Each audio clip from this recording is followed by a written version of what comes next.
姐，别怕，我在这里，你一定会没事的。家属止步。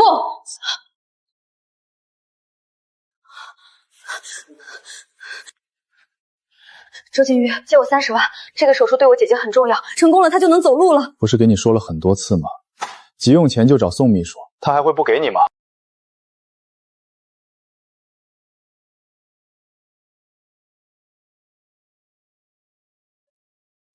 ？30万不是小数目，姐姐，你没有清单，我怎么确认这笔钱真会用在手术上？那是医院预估费，清单要出院后才能开。我不是怀疑你，只是以前见过有人虚报用途做假账。周总名声贵重，我总要替他把关。而且周总规定，超过200的私人开出都要上报给他。你先补医院证明，我再帮你上报。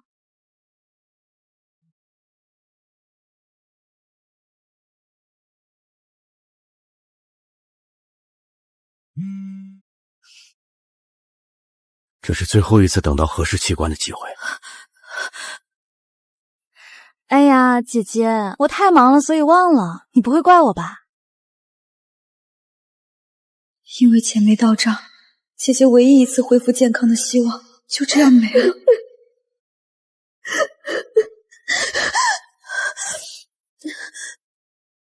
那一刻，我终于决定，我要离婚。宋秘书不小心忘了你姐的手术费，这是给你的补偿。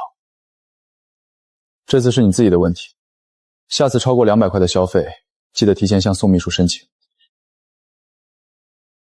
怎么不回消息？江嫣，不要以为自己怀了我的孩子就可以为所欲为。我要你明天出面澄清，你姐抢救和宋秘书无关，晚做几天移植手术有什么大不了？为什么没在家？这么晚你跑哪里去了？接电话，江嫣。再不接电话，我让人把你那个患白血病的姐姐撵出医院。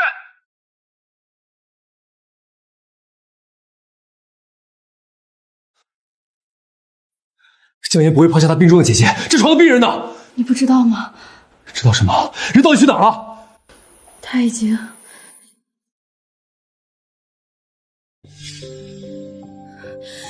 我是在认真和你说话，我要离婚。就因为一点小事，就嚷嚷离婚？对你来说，我姐姐差点错过救命的移植机会，只是一点小事。静雯只是按规矩审核，你前几天跑到公司闹事，他让你补齐材料，有什么问题？我补齐了催费单、住院号、医生证明，我全部发给他了。他每天要处理那么多工作，不可能只盯着你一个人的申请。我已经让他重新看了，我很忙，没时间看你继续闹脾气。明天上午10点，民政局见。江嫣，拿离婚威胁我之前，想清楚你现在靠谁生活？你姐姐后续治疗还要花钱，你肚子里还怀着我的孩子，别把自己闹到没有台阶下。静雯，不是你的错，规矩是我定的，他要怪就怪我。别哭了，明天带你去消费，想买什么都行。江女士，您已孕7周，请按时产检，注意休息，避免情绪剧烈波动。乖，不喝了就过来。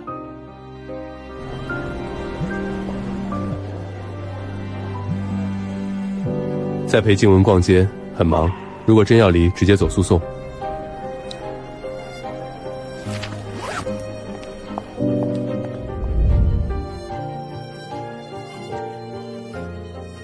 妍妍，我不治了。姐，你别说这种话，爸妈走得早，是姐姐一手长大的我，明明你也只是个孩子，却打工给我赚学费，替我遮风挡雨。现在轮到我照顾你了，你不能不治。情况不太乐观，不能再拖了。移植前的治疗和用药必须维持，费用要尽快准备。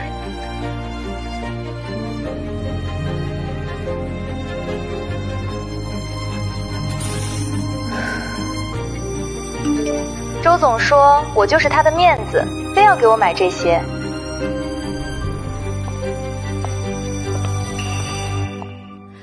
江女士，周总让我来确认一下，你姐姐现在还有没有继续治疗的必要？毕竟钱要花在值得的人身上，这笔费用我得重新评估。材料我已经补齐了，医生证明、催费单、医院账户我全部发给你了。姐姐，我每天要审核那么多费用，你总不能因为自己的事情着急，就要求所有人都围着你转吧？静雯只是按我的意思做事，你有不满可以直接跟我说。他买包不用审批，我姐姐救命却要审批。他花的是我愿意给的，你要的是周太太名下的支出，性质不一样。想要钱就按流程填申请。我已经填了，所有材料也已经交了。静雯审核通过，我自然会批。你还怀着孕，别总拿孩子陪你折腾。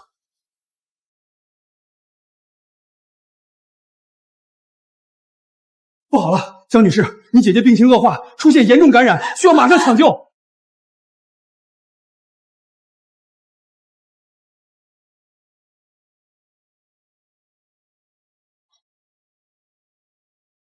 病情暂时稳住了，但后续药不能停。她现在的身体经不起折腾，再出现一次严重感染，恐怕就救不回来了。调配成功。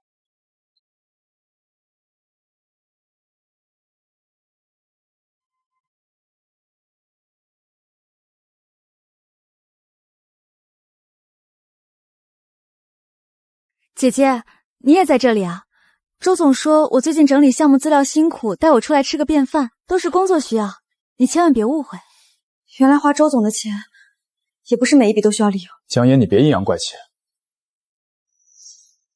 这段时间静瑜工作完成得很好，我作为老板请他吃顿饭，有问题？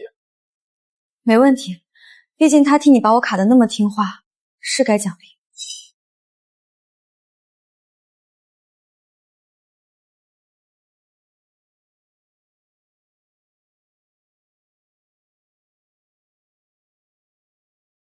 谁这么大手笔？好像是周氏那边放的。听说周总是为了奖励秘书，老板做到这份上也太宠了吧！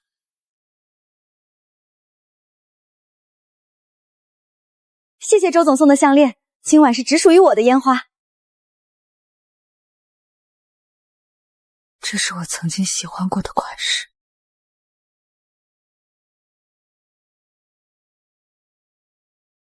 这种东西要走审批，没必要。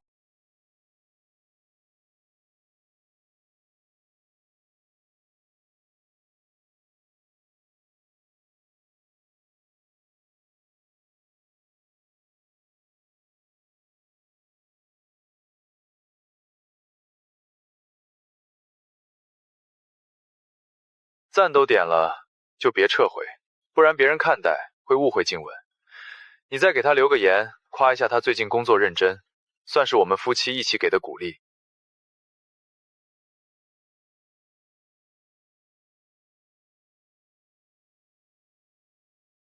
宋秘书辛苦了，连周太太没资格碰的东西，你都替我带上了。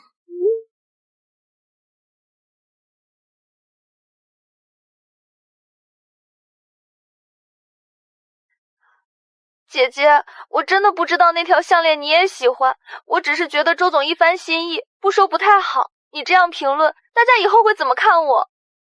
江烟，公司里已经有很多人误会他，你发这种话，以后让他怎么做人？那说明公司里也不全是傻子。你什么时候变得这么尖酸？静雯靠能力走到今天不容易，你不工作，靠我养着，还要羞辱一个认真做事的女人。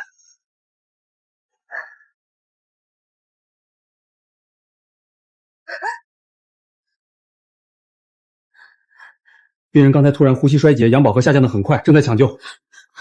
姐姐，你怎么这么傻呀？妍妍，别哭，我不治了，太痛苦了。刚才都听见你和静瑜打电话了，别花钱了，我不想再拖累你。我不许你放弃！钱的事你别管，我一定会让你好起来。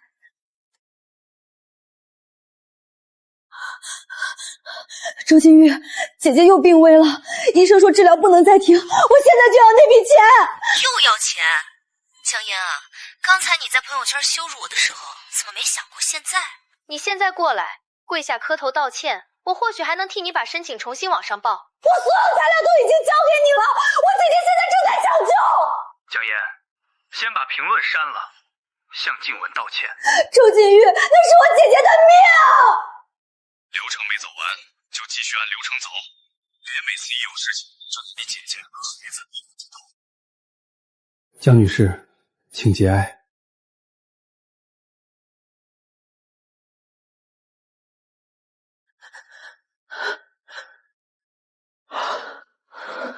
你怀孕了。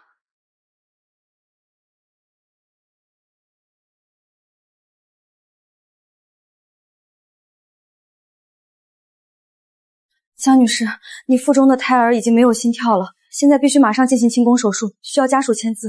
我没有家属，我自己来。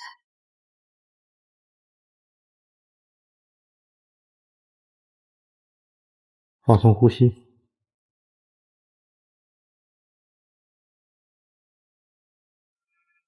江女士，你做手术的时候手机一直在响。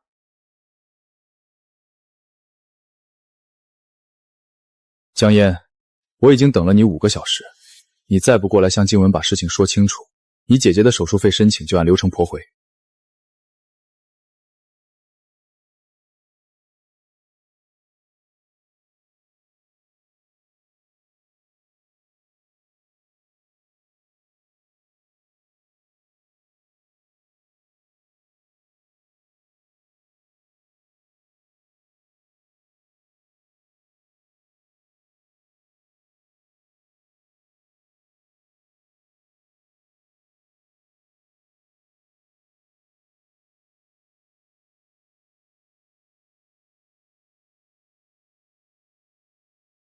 寄到哪里？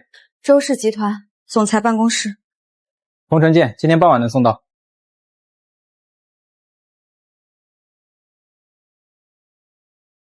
派人去医院把江烟带回来。周总，这是太太寄给您的文件。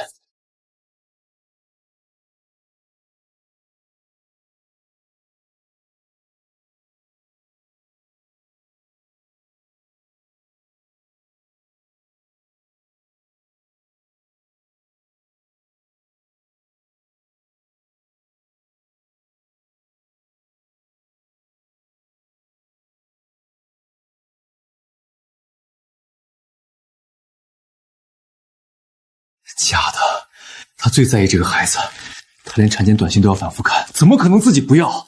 周总，要不要我现在去医院核实？核实什么？核实他为了逼我低头，能把戏演到什么程度？他倒是连后路都想好了。太太这次可能是真的想离开。他能去哪儿？他姐姐还在医院，他自己又没钱，离开周家，他怎么活？周总，您没事吧？我刚才听助理说太太寄了东西过来。怎么会这样？太太不是一直很在意孩子吗？周总，我不是想说太太不好，只是她以前也提过离婚，每次都是因为您没有先哄她，这次闹得大了点儿，也许只是想让您心疼。这些都是复印件，真要出了事，医院怎么可能不联系您？您是她丈夫。太太那么聪明，她知道您最在意孩子，所以才会拿这个吓您。他是在逼我签字，也可能是在等您去找她。她现在关机躲起来，都是想看您会不会着急。闹过头了。您现在要是先低头，以后他只会更拿孩子和离婚威胁您。协议留下，其他东西封起来，别让任何人看见。是。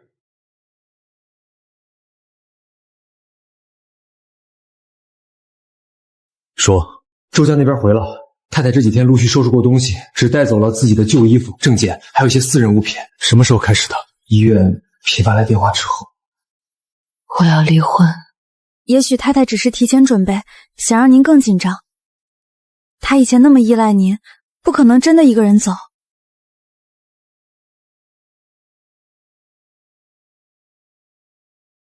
您拨打的电话已关机。关机？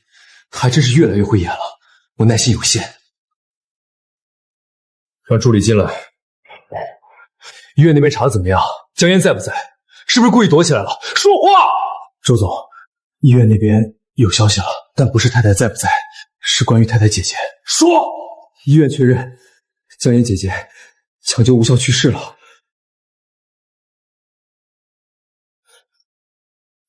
荒唐！他姐姐一直在治疗，怎么可能说没就没？不可能！江烟最会演戏，为了离婚，他什么做不出来？周总，如果是真的，太太现在可能也很难受。备车，去医院。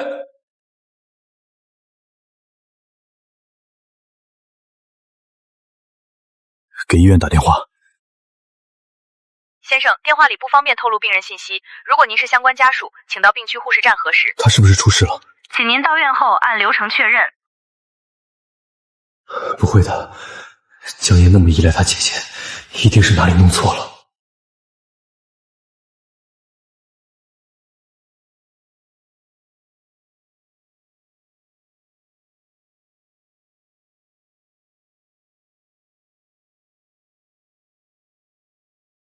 这床病人呢？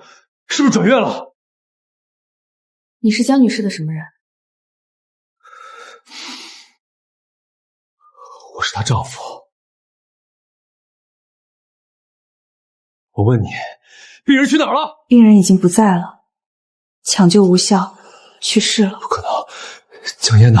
是不是把人转走了？先生，医院不会拿这种事开玩笑。床位已经清出来了，后续手续也办完了。他一个人办的，没有通知我。缴费、签字、确认遗体、办理后续手续，都是江女士一个人完成的。走的时候脸色很差，我们劝她休息，她没听。江烟呢？她办完手续以后去了哪里？江女士没有留地址，也没有让医院联系任何人。她一个人办完的，没人陪她。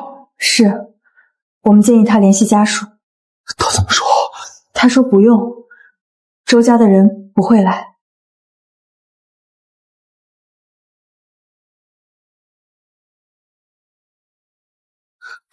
周总，你别太自责，太太脾气一向倔，她如果真的难受，应该早点说清楚，不该一个人赌气离开。闭嘴！我只是担心你，她姐姐的事儿，我也没想到会这样。我让你闭嘴！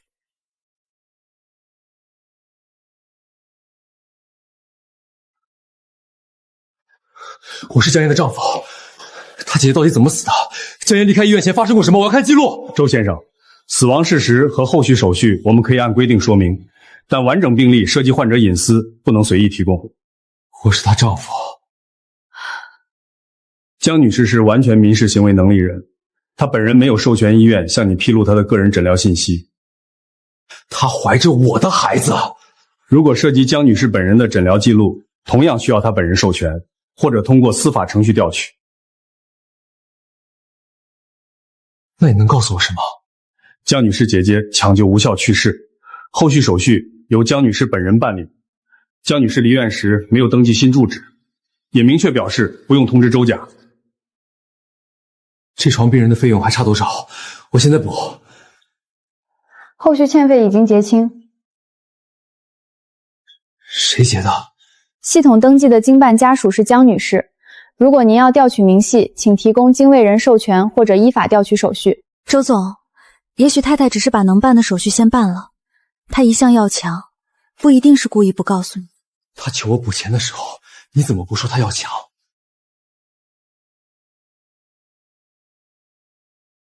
她走之前还说过什么？不涉及病历，只说你亲眼看见的。他问姐姐的后续手续在哪里办，费用还差多少，遗物什么时候能取，我们让他坐一会儿，他说不用了。他有没有提到我？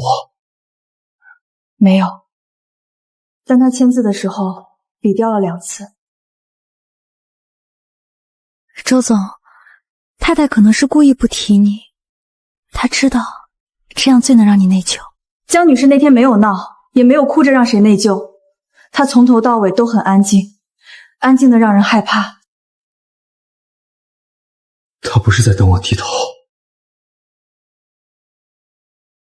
这是病房清理时发现的杂物，其他东西江女士都带走了。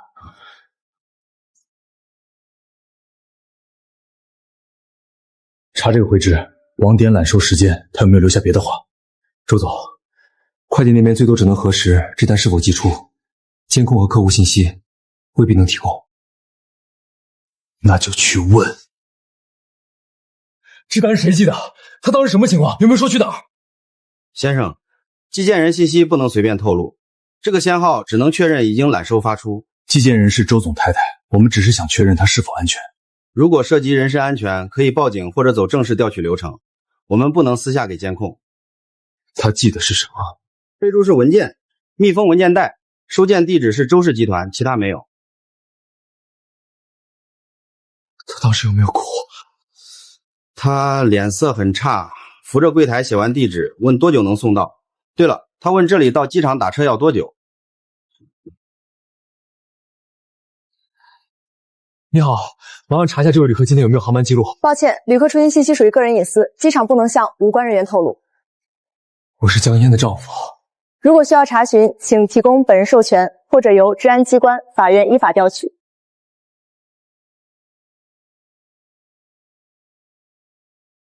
对不起，您拨打的电话已关机，航班即将停止登机，请尚未登机的旅客尽快前往登机口。先生，没有登机票，不能进入安检区。航班已经停止登机。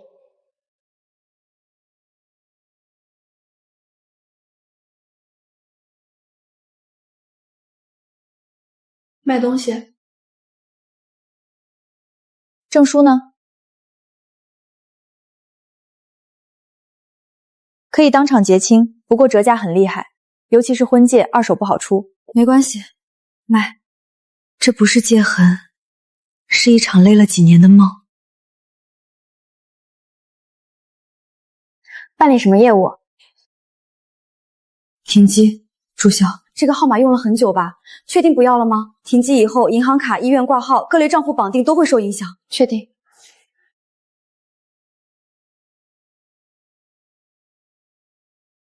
要不您先接一下，万一是急事。不是急事。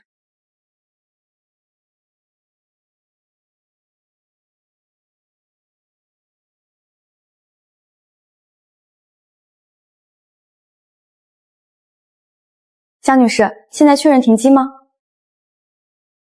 确认。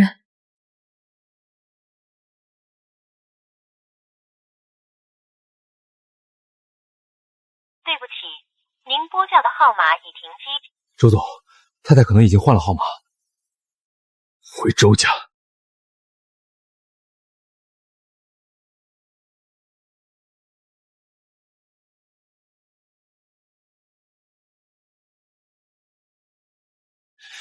谁让他收拾东西的？太太前阵子就陆续整理了，她说旧物不用放在周家，我们不敢多问。什么时候开始的？医院那边频繁来电话之后，太太每次回来都很安静，只收自己的东西，能带走的都带走了。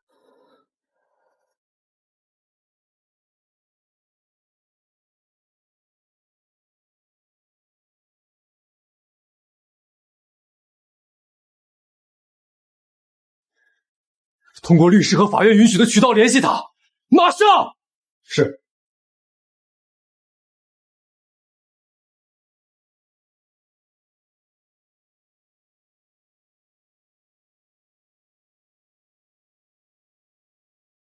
周总，还是联系不上太太，要不要继续查？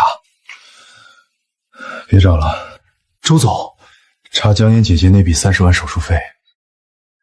周家的人支出后台所有和江嫣有关的申请全部调出来。现在，周总，找到了，确实有一笔30万医疗费用申请。有医院催费单、住院证明和医生签字。附件呢？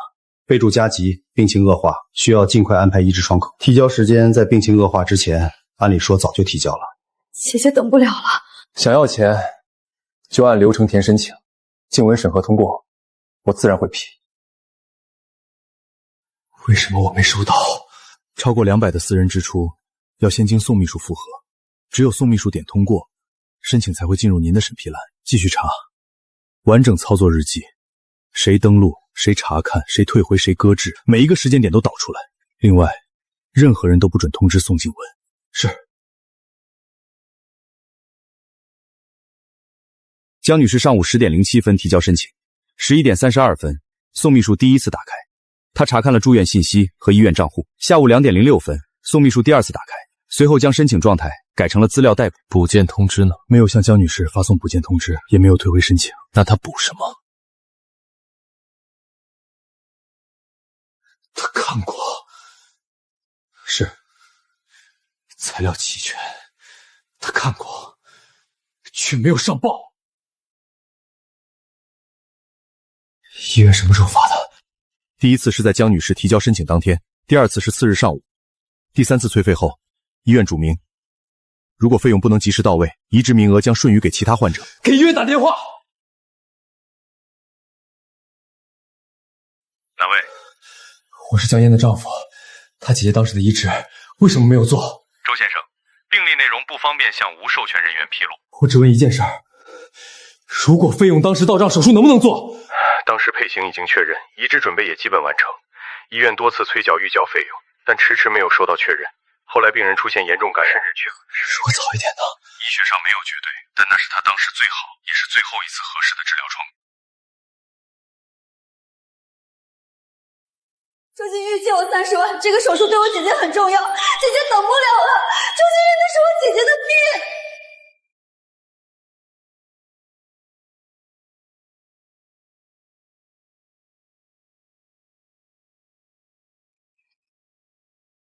周总，他说过很多次，是我没听。把宋静文叫来。现在。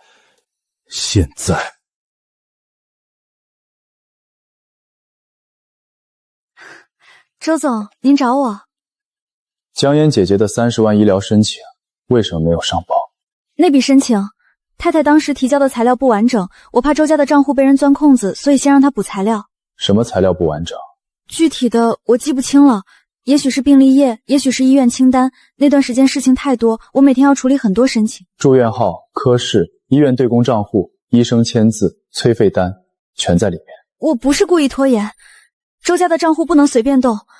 太太那段时间情绪又不稳定，我只是担心有人借医院名义钻空子。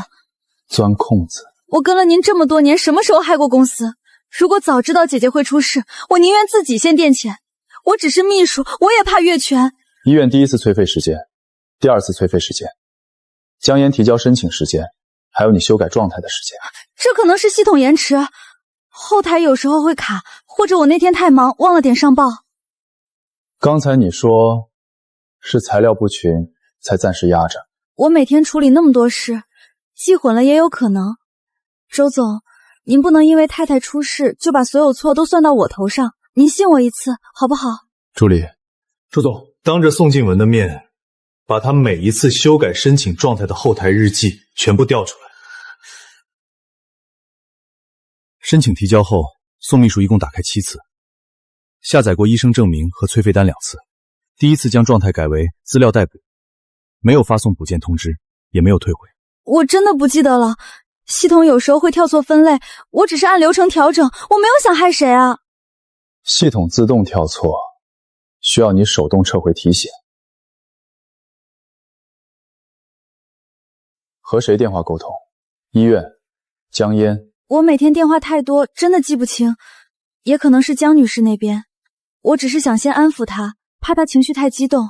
你安抚她的方式，就是关掉红色催费提示，把紧急医疗款改成普通家属支出，然后不告诉我。我只是怕你太忙，以前你也说过，太太那边的支出先由我审核。我的意思是让你审核后上报，不是让你压下去。周总，你相信我，我承认有疏忽，可我绝对不是故意的。他求救的时候，你让我看见的是什么？周总，是他在闹，是他在撒谎，是他想拿孩子和姐姐威胁我。可这份申请，你从头到尾都看过。我只是按照你的规矩办事。规矩是我定的，所以他姐姐的死我逃不掉，但你做过什么也一样逃不掉。从现在起，暂停宋静文接触周家私人支出审批、医疗费用申请以及江嫣相关全部资料的权限，手上的项目全部移交。是，周总。他经手过的记录立刻封存，交财务和法务核查。周总，你不能这样对我，我是调查期间停职，未经允许，不准再接触江烟，也不准离开本市。周总，我跟了你这么多年，你不能因为江烟……闭嘴！他已经不在这里了，你没有资格再把错推到他身上。宋秘书，请先交出工作设备和权限卡。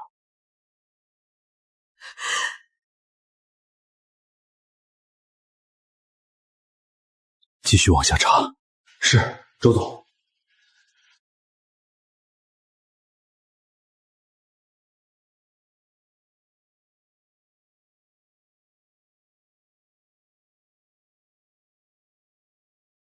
先有住处，再找工作。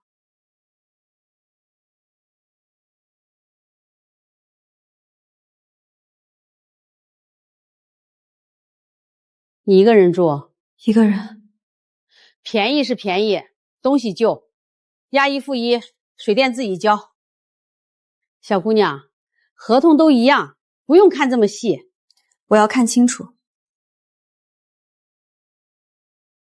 租期、押金、退租条件，还有水电表基数，麻烦写上。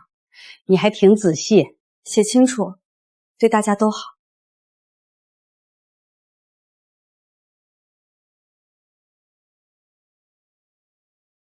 钥匙给你，门锁有点旧，关门的时候要用力带。缺什么自己添吧，我先走了。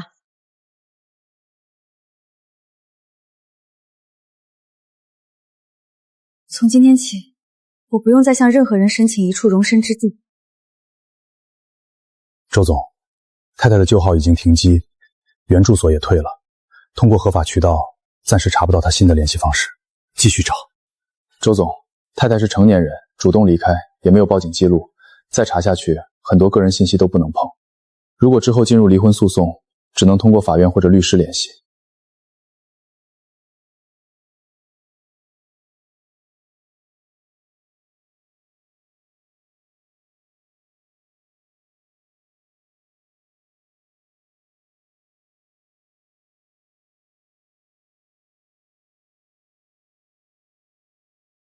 1200在周家，连一瓶酒都不够。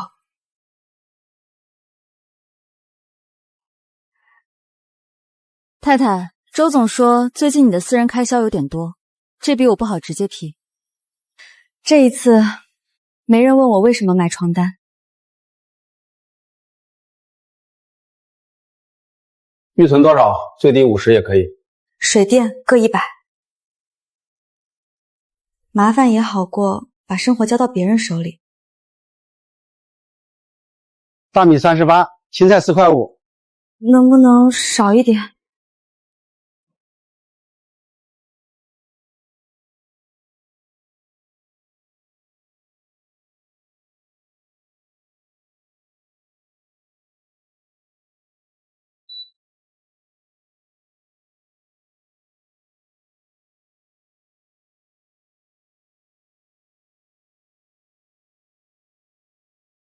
不好吃，可这是我的饭，不用申请，也不用证明，我配不配吃？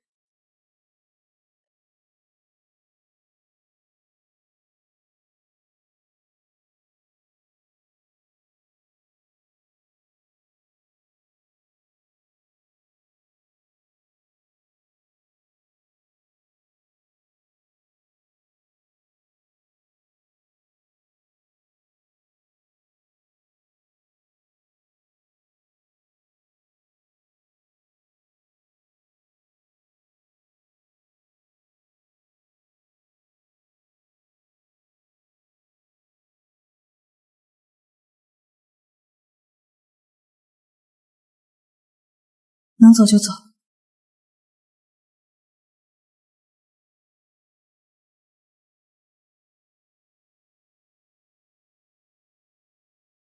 请进。你这里有几年没正式工作？家里有事耽误了，现在已经处理完，可以稳定上班。我们公司小，行政什么都要做，前台、快递、会议室、报销登记、办公用品，还有水电物业都归你。工资不高，试用期更低。我可以。能接受加班和临时跑腿？能，但费用报销和采购登记我会按公司流程留底。你做事挺细，我需要这份工作，也会把它做好。回去等通知吧，今天还有几个人要面。好。8块9。好了。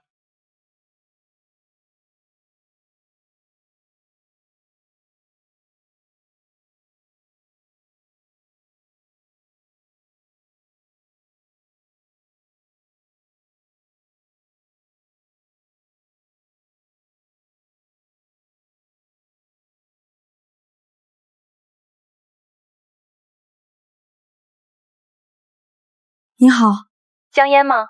我们商量了一下，你可以先过来，试用期是3个月，岗位是行政，明天上午9点半入职。好的，主管，我会准时到。带身份证复印件和银行卡，试用期工资低，先说清楚。我知道，谢谢您。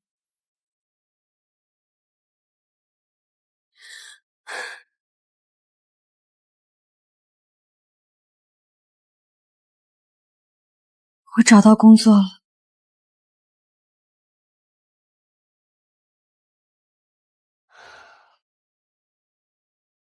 工资不高也没关系，先活下去。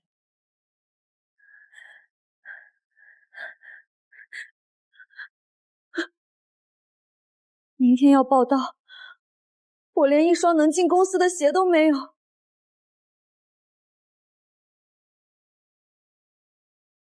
原来规矩不是不能破，只是以前不值得为我破。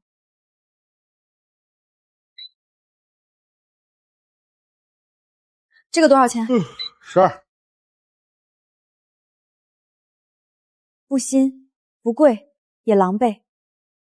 可这是我自己修好的。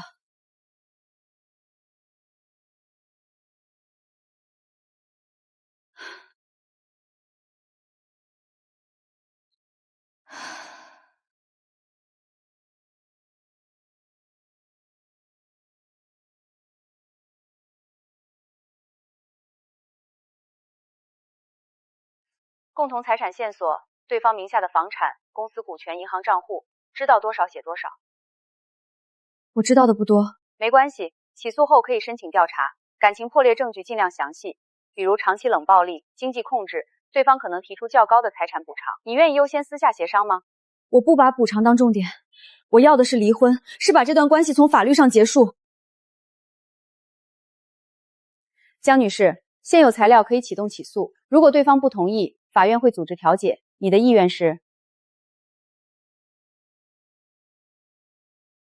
我不想让周金玉找到我。熟悉一下行政流事，谁领了什么记清楚。好，我会核对。挺细的，继续保持。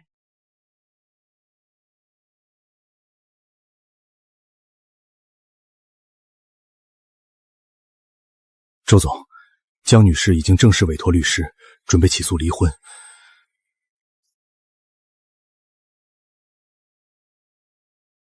地址呢？只有律所地址，就手机号联系不上，律师也不会透露当事人的现住址。对不起，您拨打的电话已关机。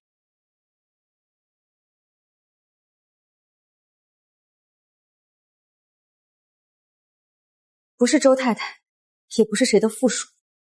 以后你早到就先开门，采购单也由你先汇总，月底我再复核。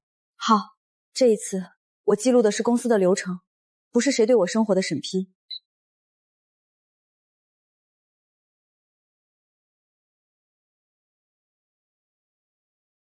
这张卡的密码只有我知道。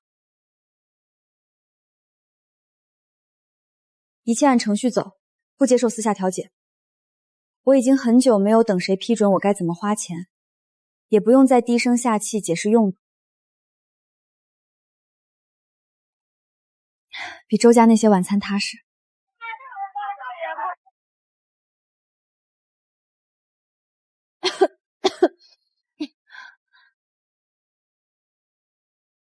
上个月的账登记得很清楚，这次还是交给你。好。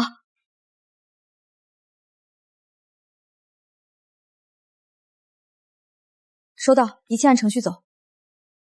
周总，法院排期已经确认，江女士仍然只留了律所联系方式，没有住址。她连见我一面都不愿意。江女士已经明确要求所有沟通通过律师，如果私下联系，反而可能影响后续程序。那就按程序。还有，周家所有私人支出审批制度全部废除，尤其是家属医疗和紧急救助，任何人都不能再拦截。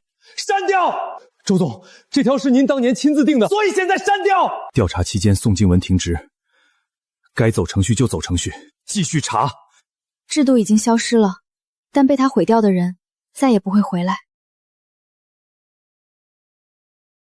这是财务让我补的历史报销说明，我还有几份工作需要向周总当面解释。周总交代过，调查期间所有非会议事项按流程提交。我跟了周总这么多年，有些事情不是一份材料能说清楚的。周总在办公室吗？周总今天有外地会议。外地会议？去哪儿？与你的调查无关。宋小姐，这几笔客户维护费的收货地址是私人公寓，需要你补充客户名单和签收说明。这些都是周总同意的。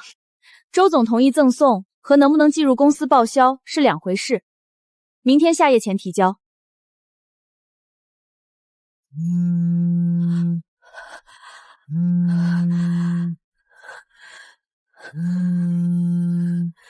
江岩，都3个月了，你还不肯消停。周总查我，财务查我，所有人都觉得是我错，凭什么你躲出去还能让他忘不了？原来你躲在那里。江岩，这批合同今天必须寄出去，快递再晚20分钟就截止了。我核完马上下楼。我帮你拿一点吧。不用，电梯直达1楼，我可以。后续合同我们让行政尽快寄给贵公司。好。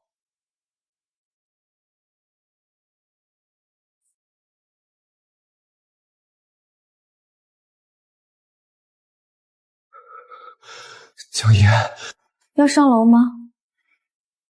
你在这里工作，行政？工牌上写着。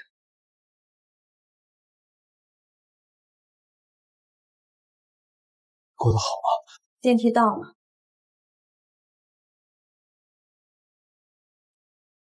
这批都是今天发出，地址和联系人已经核过。行，我给你扫一下。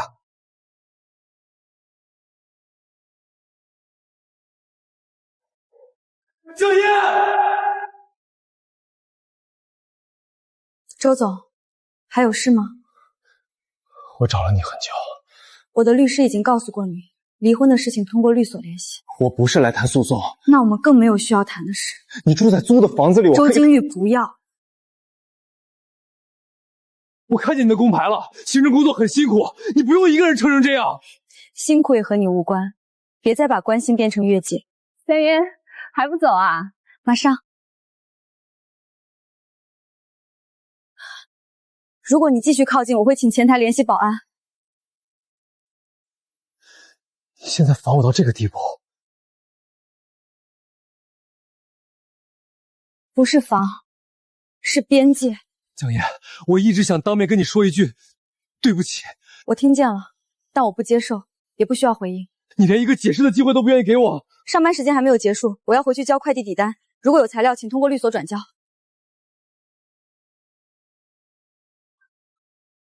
江岩，楼下前台说，昨天有人一直等你，好像还拿着文件袋。公司里有人在猜，他是不是你丈夫？婚姻正在走诉讼程序，除此之外，没有什么需要解释的。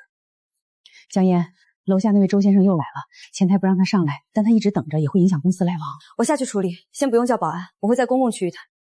如果这是财产分割方案，你应该交给律师，不该堵在我公司门口。我不是堵你，我只是想亲手给你。这些不是施舍，是我欠你的。你欠我的不是这些，属于我的我会通过律师拿，不属于我的我不会要。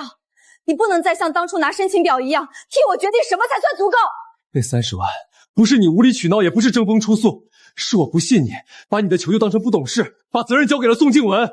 宋静文所谓忘记上报不是普通失误，申请停在他那里，拖过了你姐姐最后能等的时间。你查清楚了，所以带着房子、股份、基金来找我。你觉得认错，把钱摆出来就能有一个体面结尾？你今天堵在这里，是为了向死去的人道歉，还是为了让我替你把这件事翻篇？不是，我不是这个意思。那你是什么意思？姐姐已经死了，孩子也没了。你凭什么觉得活着的人就该因为你的道歉替你把这一页翻过去？这里不是谈私事的地方，既然你一定要把文件拿来，就去公开会客室，10分钟一次说清楚。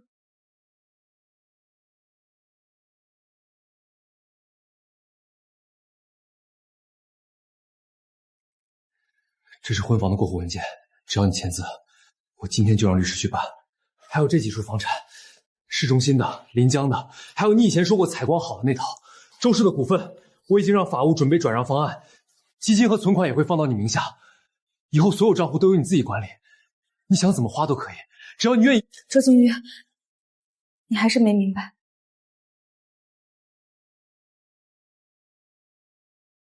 那你告诉我，我还要怎么做？不是怎么做的问题，我今天不是来谈条件的，不是你多给几套房，多分一点股份，我就能把过去当成误会。那些权限本来就不该在你手里。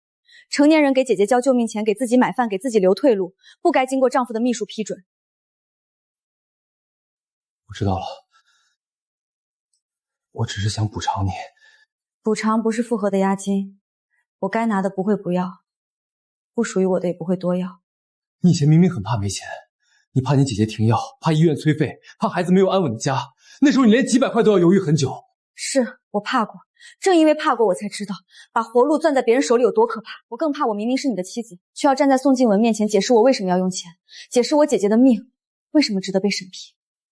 江岩，你听我说完，我现在租的房子很小，发工资先交房租水电，剩下的钱买菜坐车存应急。可我觉得很好，我想吃什么就买，想添衣服不用写用途，哪怕一顿20多块的饭也不用向任何女人解释。从前周家的房子很大，可那不是我的生活，那是你给我的笼子。门口站着宋静文，手里拿着表。以后不会了，宋静宇再也碰不到这些事情，所有卡、账户、房产权限我都还给你。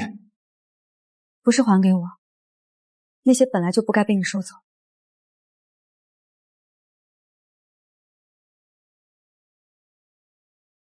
离婚不为了多分点财产，是为了从那套审批我的婚姻里彻底出去。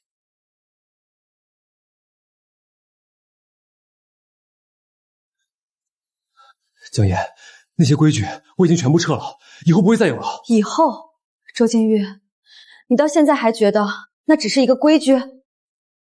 当年我姐姐躺在病床上，医生催我交钱，我不是买包，不是逛街，也不是跟别人争风吃醋，我是在求一笔救命钱，超过200块，饭钱、药钱、交通费，连给姐姐买营养品都要写用途等她回复。后来才明白，那不是节制，也不是管理，那是驯服。我没有想过要这样对你。现在给我房子、股份、基金，你觉得是补偿？可你补偿的是什么？30万。姐姐错过的时间，还是医院走廊里我一遍遍打电话等宋静文审核的那些分钟。江岩，别说了。为什么不能说？从前我不能说，因为我要钱，因为我怕你不高兴，怕宋静瑜不批。现在我不用怕了，真正压垮我的，从来不是30万，是你让我明白，我这个妻子没有直接向你求救的资格。周静瑜，你不是把钱交给宋静文审批，你是把我的尊严、我的婚姻，还有我姐姐的命都交给宋静文审批。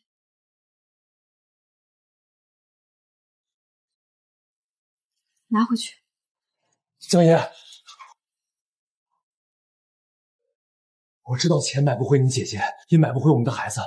我知道我没有资格求你，可我还是想求你一次。江岩，别离婚。周静玉，我不是在等你跪下，我只是在等法院结束这段婚姻。连一次机会都不能给我吗？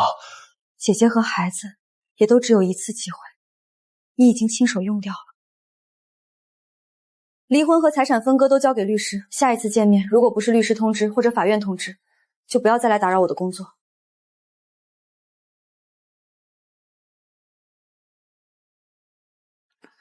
后续转赠记录呢？时间太久，我需要回去整理。明天下前补齐，补不去的，财务会按私人支出处理。听说周总今天又去找太太了。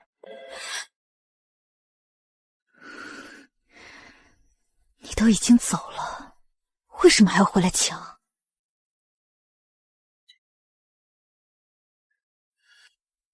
江岩，你现在倒是会装普通人。你不肯见周总，总不能连道歉都不见吧？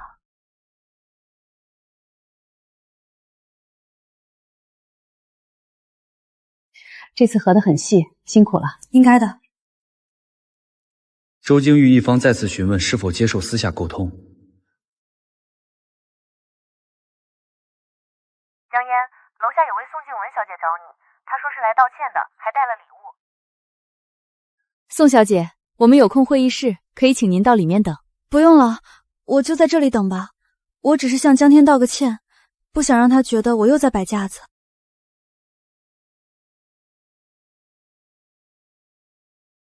江烟还在忙吗？我想当面跟他道歉。宋静文，你找我什么事？姐姐，我是来道歉的。不要这样叫我。过去是我不懂分寸，让你误会了我和周总。周总送我的那些东西，我都可以还给你。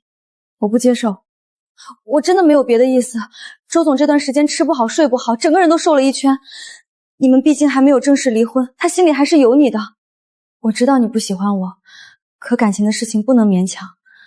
周总现在来找你，我也愿意退出，只希望你别再恨他。你不是来道歉的，你是来让我所有同事知道，我的丈夫，你，还有一段没有结束的婚姻。江烟，怎么回事？不好意思，是我打扰工作了，我只是来向江烟道歉，没想到让大家误会，都是我的错，我马上走。第一，我和周金玉的婚姻正在走诉讼程序，法院会依法处理，不需要你在我的工作场合替我解释。第二，我没有纠缠任何人，也没有影响任何人的感情，周金玉怎么想和我无关，你怎么想也和我无关。第三，你带着礼物到我公司，当着同事反复提起我的婚姻状态，这已经不是单纯道歉，我只是想弥补你。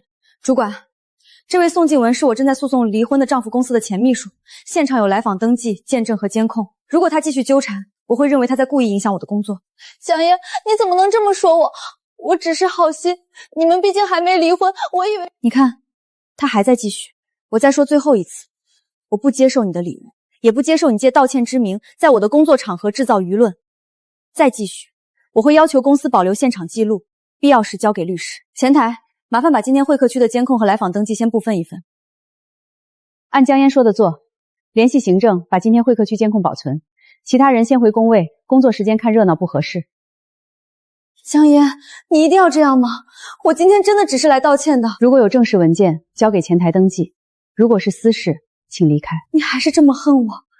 周总只是想弥补你，我好心替他说话也错了吗？你说完了，可以走了。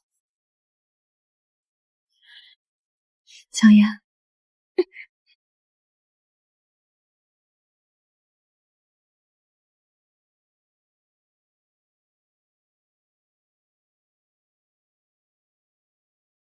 江烟，我只是想跟你道歉，你为什么要推我？帅了，不会真是感情纠纷吧？他刚才说还没正式离婚。我今天真的只是想把东西还给你，把以前的事情说清楚。江烟，先别动。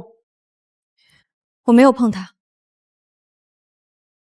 刚才他伸手抓我，我后退了，他倒下前手指擦到我的袖口，这里有监控。我跟了周总那么多年，从来没受过这样的羞辱。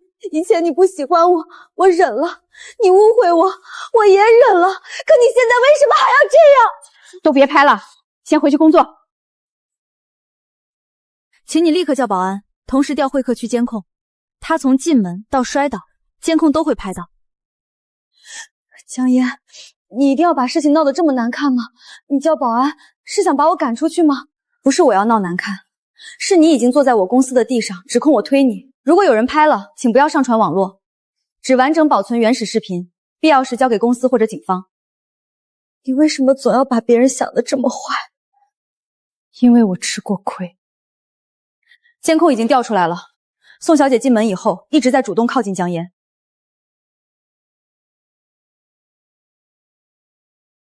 投到屏幕上，大家都在这里，当场看清楚。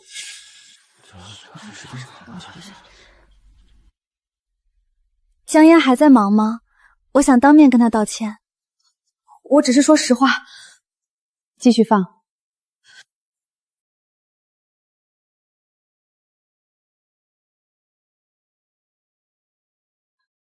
他没有推你。这个角度看不清，他可能碰到了我，只是刚好被身体挡住了。会客区有2个监控。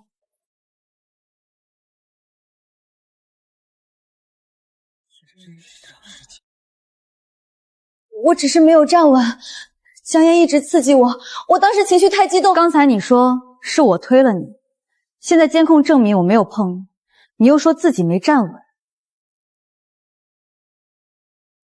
前台，把2段原始监控和来访登记全部保存，保安留在这里，等事情处理完再放人离开。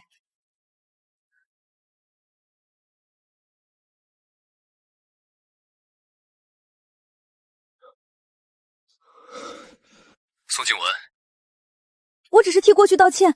江烟一见到我就情绪激动，我想劝他别再恨你。我问你为什么会出现在那里？我知道你来找过江女士，怕她还在生气，所以想帮你说几句话。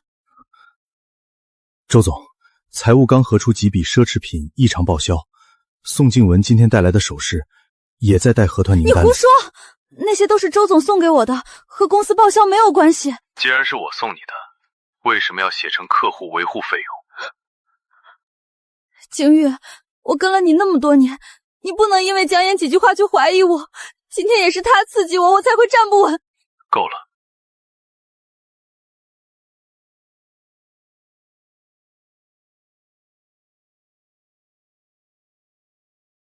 周总，我真的没有。通知人事，立即正式解除与宋静文的劳动关系。他不用再回公司，他经手过的财务报销、审批权限和私人授权，全部重新核算。该追回的追回，该追责的追责，涉及伪造、隐瞒和恶意阻断的，交给律师依法处理。周景宇，不能这样对我！我做这些都是因为你默许的。如果不是你把江烟的事情交给我，如果不是你从来不管他，我怎么可能有机会？请他出去。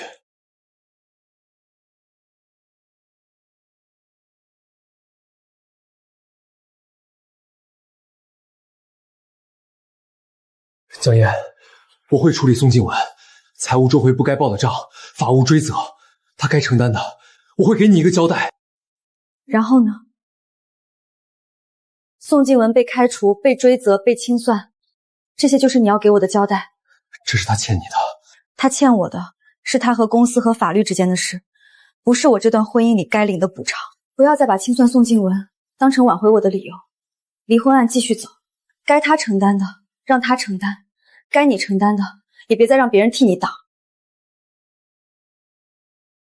周总，宋静文的问题不止今天闹事，这几笔奢侈品采购报销用途写的是客户维护赠礼，但收货地址不是客户公司，是宋静文自己的公寓。物流记录显示，全部由宋静文本人签收。后续没有转赠记录，也没有客户签收证明。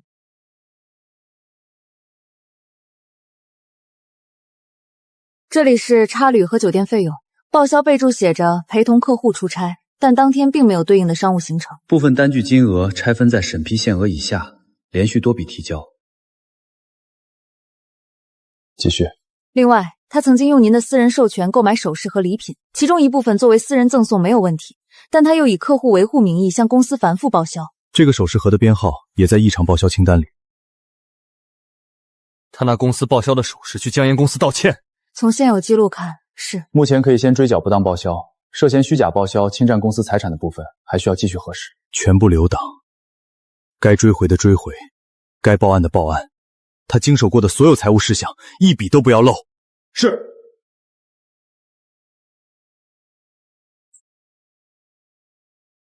奢侈品采购写成客户维护，但全部送到你的公寓。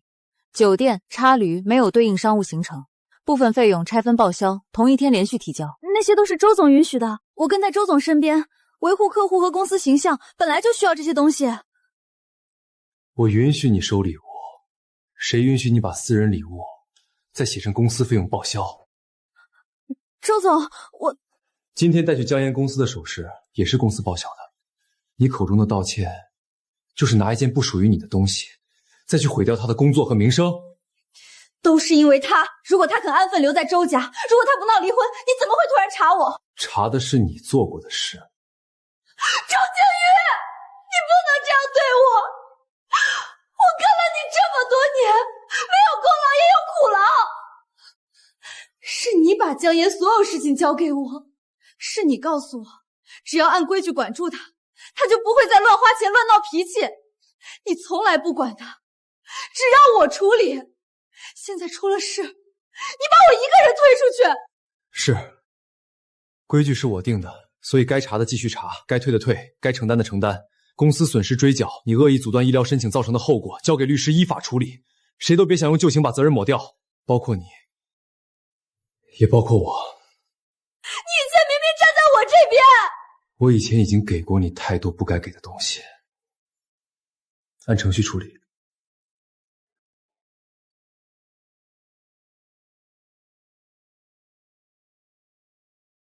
周氏方面已经发来书面说明，宋静文已经被正式解除劳动关系，异常报销进入追缴程序，涉嫌违法的部分由公司法务继续处理。他恶意阻断医疗申请的后台记录也会继续作为相关责任证据保存。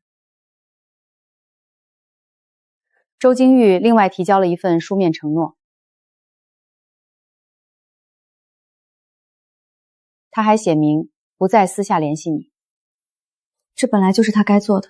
周先生认为处理宋静文是给你的一个交代。宋静文被开除、被追责、被清算，这些不是我这段婚姻里该领的补偿。那你的意见还是不变？不变。宋静文欠我的是他和公司和法律之间的事，周金玉欠我的是他在婚姻里做过的一切，不能因为宋静文受罚，就假装他的责任已经结束。明白。诉讼材料继续推进，不接受私下和解，也不接受以惩罚宋静文替代离婚条件。收到。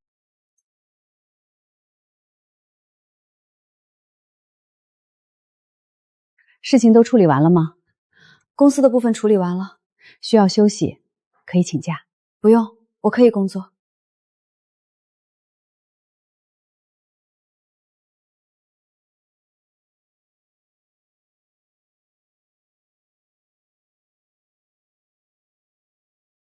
请归入诉讼材料。收到。这一次，谁受罚，谁后悔，都不能再改变他离开的决定。江女士，开庭前最好最后确认一次，尤其是财产主张。周先生名下几处婚内购置房产，虽然登记在个人名下，但流水显示有夫妻共同资产投入。你坚持依法分割吗？坚持。另外，周金玉之前送来的股份、存款和房产补偿数额不低，如果你想放进调解诉求，我们可以一并提交。那是他的事儿，我没有放弃应得的，我只是不接受额外补偿。属于我的我会拿，不属于我的，或者他想用来换我回头的，我不要。明白。我会备注，当事人仅主张婚姻存罪期间依法应得的共同财产，不接受以额外补偿替代离婚意愿。是否接受双方在调解前进行庭外离婚意愿？包括调解前的单独会面？包括，我拒绝。这些材料不直接影响财产分割，只能作为婚姻破裂事实和你个人陈述的辅助证据。确定提交吗？提交，只提交诉讼需要的部分，其他无关的不用放进去。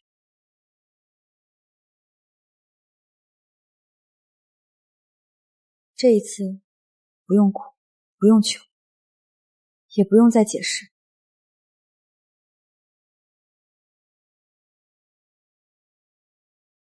他不要。江女士没有放弃夫妻共财产，她只是不接受您额外给出的房产、股份和基金，连见我一面都不愿意。她已经明确拒绝庭前单独沟通。连夜重新拟一份，重新拟财产分割方案，更厚的。是。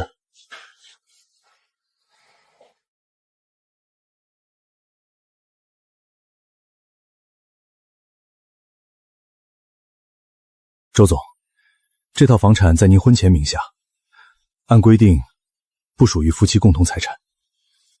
加进去。这部分股份转让需要董事会流程，未必赶得上调解。还有这几笔基金，是您个人账户长期持有的。先写进方案，也写。江女士只要依法分割，我们突然提交这么高的方案，他未必会接受。他不是在跟您谈条件。我知道，钱换不回他姐姐，也换不回那个孩子。他以前连买一件超过200块的衣服，都要等宋静文点头。那时候我觉得这是规矩。现在，他连这些都不要了。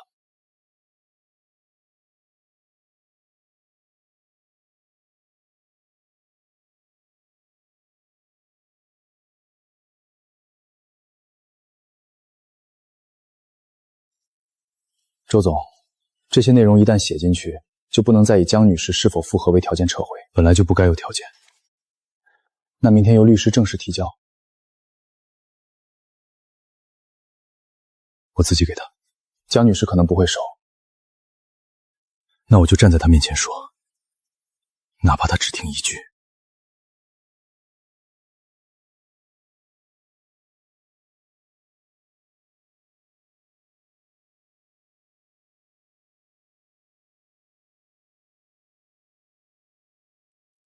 再过几个小时，这段婚姻就要走到法律上的终点。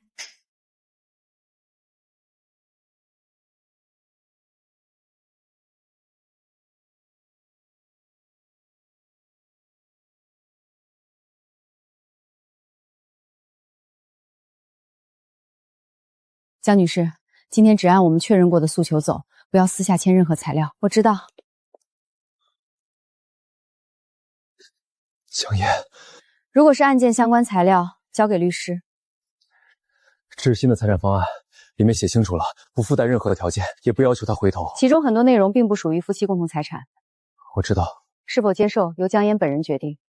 江烟，我不是想再拿钱逼你，这些东西本来就该给你。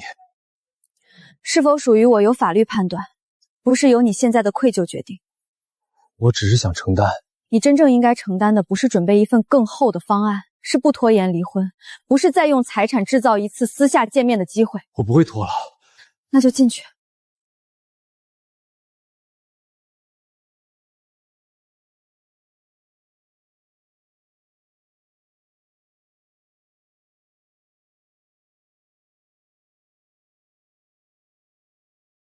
法官等会儿可能会问双方是否接受调解，你拒绝的是私下调解，不等于不能接受法院主持下以解除婚姻关系为目的的调解。如果只处理离婚和依法分割财产，我接受；复合、额外赠与、单独见面都不接受。明白。周总，如果您还坚持不同意离婚，今天很难有结果。不拖了。原告江烟，被告周京玉，双方身份核对无误。原告是否坚持离婚？坚持。被告意见。我同意解除婚姻关系。双方是否接受本院主持下就解除婚姻关系以及夫妻共同财产分割进行调解？接受，但我不接受庭外私下调解，不接受以复合为目的的额外赠与或补偿。我接受他的条件。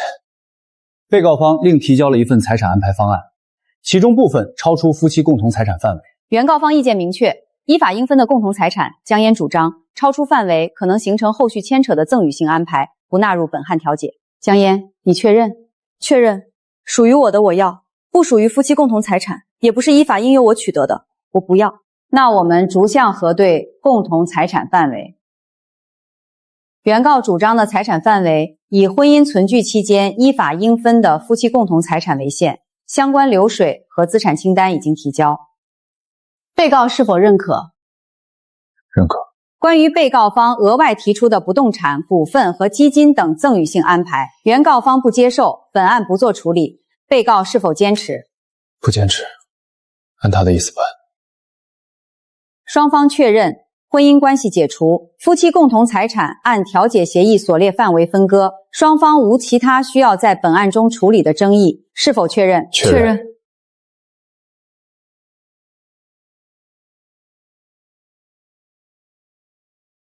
民事条件书经双方签周后即发生法律效力，请双方确认签字。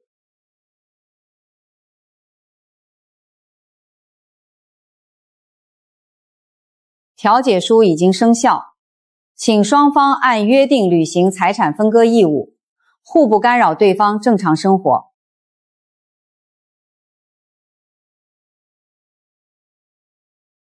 江女士，后续财产履行如果出现问题，我们会按程序处理。谢谢。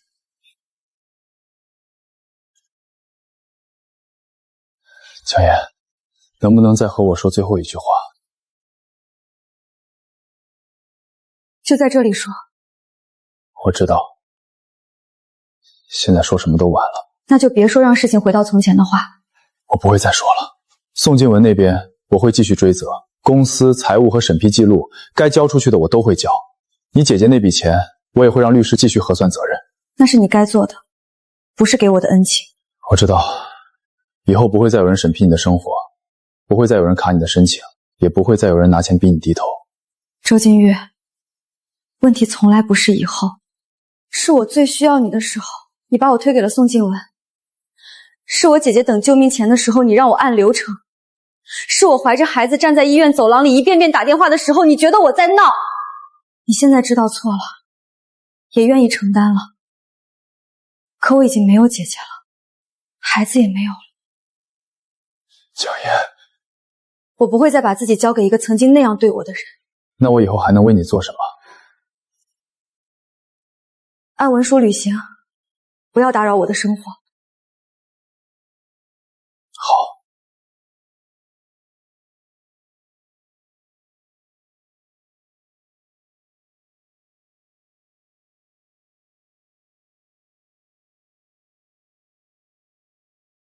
江女士，后续我会跟进履行情况，今天先回去休息吧。我想先去一个地方。好。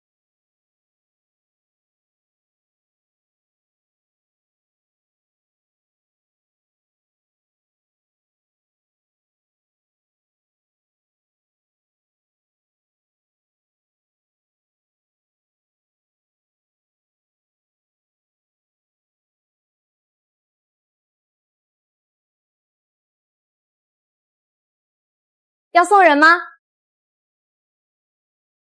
要不要包的热闹一点？最近这种材质很流行，拍照很好看。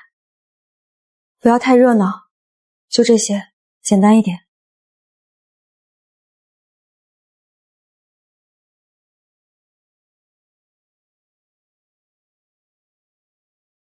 从今天起，白纸黑字上只剩我自己。妍妍，别怕，以后姐姐在。